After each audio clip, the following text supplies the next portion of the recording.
ಆಯ್ತದೆ. ಅಯ್ಯೋ ಈ ಗಾಡಿ ಬಂದ್ಬಿಟ್ಟು ಬುಲರ್ 1.7. ಈ ಗಾಡಿದು ವಿಷನ್ ಪ್ರಾಬ್ಲಮ್, ವೈರಿಂಗ್ ಪ್ರಾಬ್ಲಮ್ ಮತ್ತು ಇಮೋ ಪ್ರೆಷರ್ ಪ್ರಾಬ್ಲಮ್ ಆಗಿತ್ತು. ಎಲ್ಲ ಗಾಡಿದೆಲ್ಲ ರೆಡಿ ಮಾಡಿಸಿದೀವಿ. ಇನ್ನೊಂದೇನ್ ಪ್ರಾಬ್ಲಮ್ ಗೊತ್ತಾ, ಇದು ಹಳೆ ಕೀ. ಈ ಹಳೆ ಕೀಯಿಂದ ಸ್ಟಾರ್ಟ್ ಮಾಡಿದ್ರೆ ಗಾಡಿ ಸ್ಟಾರ್ಟ್ ಆಗುತ್ತೆ. ಇದು ಹೊಸ ಕೀ ಆಗಿ ಸ್ಟಾರ್ಟ್ ಮಾಡಿದ್ರೆ ಗಾಡಿ ಸ್ಟಾರ್ಟ್ ಆಗಲ್ಲ. ಯಾಕಂದ್ರೆ ಈ ಗಾಡಿ ಬಂದ್ಬಿಟ್ಟು ಕೀ ಕೋಡಿಂಗ್ ಆಗಿರುತ್ತೆ. ಬುಲರ್ ಬಂದು ಇಲ್ಲಿರುತ್ತೆ ನೋಡಿ, ಈ ತರ ಕೀ ಕೋಡಿಂಗ್ ಆಗಿರುತ್ತೆ. ಈಗ ಹಳೆ ಕೀ ಬಿಟ್ಟು ಹೊಸ ಕೀಯಿಂದ ಸ್ಟಾರ್ಟ್ ಮಾಡ್ತೀನಿ, ಗಾಡಿ ಸ್ಟಾರ್ಟ್ ಆಗಲ್ಲ. ಬೇರೆ ಗಾಡಿ ಸಾಂಗ್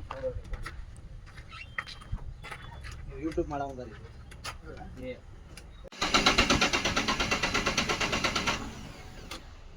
ಈ ಹೊಸ ಕೀ ಬಂದ್ಬಿಟ್ಟು ಇದರಿಂದ ಸ್ಟಾರ್ಟ್ ಮಾಡಿದ್ರೆ ಸ್ಟಾರ್ಟ್ ಆಗ್ತಿಲ್ಲ. ಯಾಕಂದ್ರೆ ಈ ಗಾಡಿ ಕೀ ಕೋಡಿಂಗ್ ಆಗಿದೆ.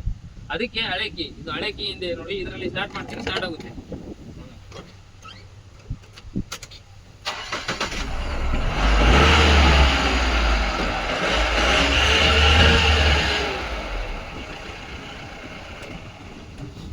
ಯಾವುದೇ ಗಾಡಿನಾಗ್ಲಿ ಹಳೆ ಕೀಯಿಂದಾನೇ ಸ್ಟಾರ್ಟ್ ಮಾಡಿ. ಯಾವ್ದು ಹೊಸ ಕೀ ಐತೆ, ಹೊಸದಿರುತ್ತೆ ಅಂತ ಹೊಸ ಕೀ ಹಾಕಿ ಸ್ಟಾರ್ಟ್ ಮಾಡ್ಬೇಡ್ರಿ. ಇಲ್ಲಾಂದ್ರೆ ಗಾಡಿ ಸ್ಟಾರ್ಟ್ ಆಗಲ್ಲ, ಇಸಿ ಪ್ರಾಬ್ಲಮ್ ಆಗುತ್ತೆ, ವೈರಿಂಗ್ ಪ್ರಾಬ್ಲಮ್ ಆಗುತ್ತೆ.